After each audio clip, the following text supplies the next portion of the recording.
बांग्लादेश की पीएम शेख हसीना आज भारत दौरे पर दिल्ली पहुंचेंगी। उनके इस दौरे के समय बांग्लादेश और भारत के बीच जल प्रबंधन, रेलवे और विज्ञान एवं प्रौद्योगिकी समेत कई क्षेत्रों में 7 समझौतों पर हस्ताक्षर होने की संभावना है। यूक्रेन संकट, वैश्विक आर्थिक मंदी और कोविड-19 महामारी के मद्देनजर उनकी यात्रा इसलिए भी महत्वपूर्ण है कि दोनों दक्षिण एशियाई देश पड़ोसी मुल्कों से पेश आने वाली चुनौतियों से निपटने के लिए सहयोग बढ़ाना चाहते हैं। पीएम शेख हसीना का 3 साल बाद ये पहला भारत दौरा होगा।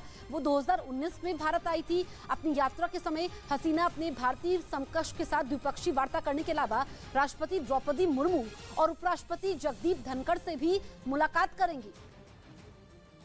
तो भारत दौरे पर आने से पहले बांग्लादेश की पीएम शेख हसीना ने पीएम नरेंद्र मोदी की तारीफ की। उन्होंने कोरोना वैक्सीन और रूस यूक्रेन युद्ध के बीच से बांग्लादेश के छात्रों को निकालने के लिए उनका शुक्रिया अदा किया।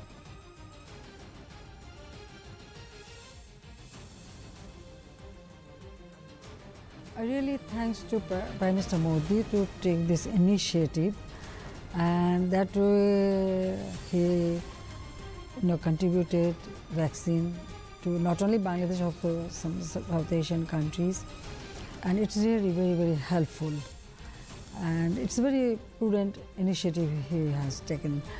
I really thanks to Prime Minister again that during this war between Russia and Ukraine, many of our students just stuck off and they came to Poland, took shelter. But when you evacuate your student, Indian student, they also brought our student back home.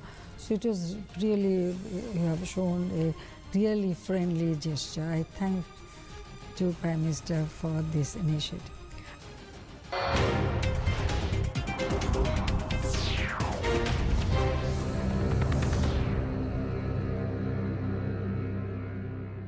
Punjab police ने बड़ी gangwar से निपटने की तैयारी होने का दावा भी किया, लेकिन अब खबर आई कि बम्बिहा गैंग के तार आईएसआई से जुड़े हैं, जो आने वाले दिनों में एक बड़ा खतरा साबित हो सकता है। इस बीच खबर है कि पाकिस्तान के ग्वादर में चीन के नागरिकों को निशाना बनाने के लिए आत्मघाती हमलावर ईरान से आया था। मतलब ये कि ईरान में ग्वादर हमले की प्लानिंग की गई थी।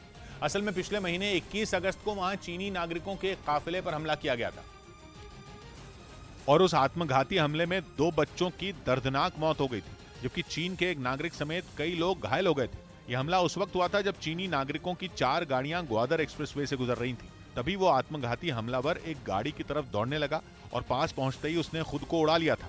कुछ घंटों के बाद बलोच लिबरेशन आर्मी ने इस हमले की जिम्मेदारी ली थी और इस हमले के करीब 12 दिन बाद ये दावा किया जा रहा है कि बलोच लिबरेशन आर्मी से जुड़ा वो हमलावर ईरान के रामिन इलाके का रहने वाला था। ताइवान के ऊपर चीन का गुस्सा बढ़ता जा रहा है। जैसे जैसे ताइवान उसे जवाब देने के लिए अपनी सेना की ताकत दिखा रहा है, चीन भी अपने घातक जंगी जहाज और लड़ाकू विमानों का खौफ बढ़ाता जा रहा है। दोनों के बीच तनाव इतना बढ़ चुका है कि माना जा रहा है कि चीन कभी भी ताइवान पर हमला कर देगा। लेकिन अमेरिका ताइवान की ढाल बनकर दक्षिण चीन सागर में डटा है। उसके जंगी जहाजों का बेड़ा वहां मुस्तैद है। हालांकि उनमें एक विध्वंसक युद्धपोत यूएसएस ट्रिपोली अब सिंगापुर पहुंच गया, लेकिन इससे पहले अमेरिका ने इस ताकतवर जंगी जहाज को भी साउथ चाइना सी में ही तैनात कर रखा था, ताकि अगर चीन ने ताइवान के खिलाफ जंग छेड़ने की सोची भी तो उसकी ईंट से ईंट बजा दी जाए। लेकिन कई दिनों तक चीन की हरकतों पर नजर रखने के बाद अमेरिका का ये विध्वंसक युद्धपोत यूएसएस ट्रिपोली सिंगापुर के चांगी नेवल बेस पहुंच गया।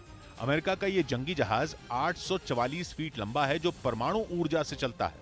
इस पर करीब 2400 सैनिक सवार हैं। इसके अलावा इस पर 6 F-35B फाइटर जेट के साथ कई लड़ाकू हेलीकॉप्टर भी तैनात हैं। माना जाता है कि यूएसएस रोनाल्ड रेगन के बाद यूएसएस ट्रिपोली अमेरिका का सबसे ताकतवर और घातक जंगी जहाज है, जो अकेले अपने दम पर किसी भी देश को घुटनों पर ला सकता है। और कहा जाता है कि अमेरिका ने इसे दक्षिण चीन सागर में चीन की गीदड़ भभकी का जवाब देने के लिए तैनात किया था, जो ताइवान को कमजोर समझकर लगातार अपनी सेना की ताकत दिखा रहा था। अमेरिकी नौसेना की दक्षिण चीन सागर में मौजूदगी भी उसकी मिलिट्री ड्रिल पर कोई असर नहीं डाल रही थी। कई बार तो चीन ने डराने के लिए ऐसी मिसाइलें भी दागी जो ताइवान के आसमान से गरजती हुई निकल गईं। और तो और वो अपनी सेना की ताकत दिखाकर अमेरिका को भी जंग की धमकी देता रहा।